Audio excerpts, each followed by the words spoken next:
MA 212 pour vous informer. Maroc, France, Espagne. La guerre des tomates. La tomate marocaine. La bataille commerciale et politique entre le Maroc et certains acteurs agricoles européens. La tomate marocaine, forte de ses prix compétitifs et de sa qualité constante, s'est imposée sur les étalages européens. Aujourd'hui, à l'approche du 4 octobre, date fixée par la Cour de justice européenne pour trancher définitivement sur les accords agricoles entre le Maroc et l'Union européenne, les tensions s'intensifient. Ce qui est en jeu: succès commercial du Maroc dans la tomate. Le Maroc est devenu l'un des principaux fournisseurs de tomates pour l'Union européenne, dépassant l'Espagne dans certains cas.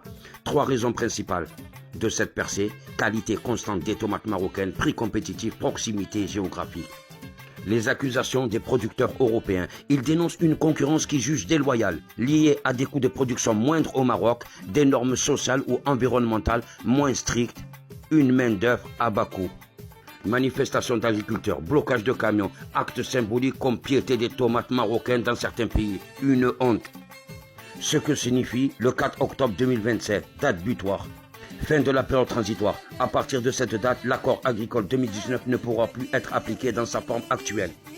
On nous parle d'obligations liées à l'étiquetage et risque d'augmentation de droits de douane, de barrières réglementaires ou de limitations quantitatives si les parties ne renégocient pas un accord conforme.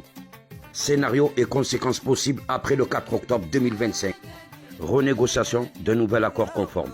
Application stricte de la décision sans nouvel accord.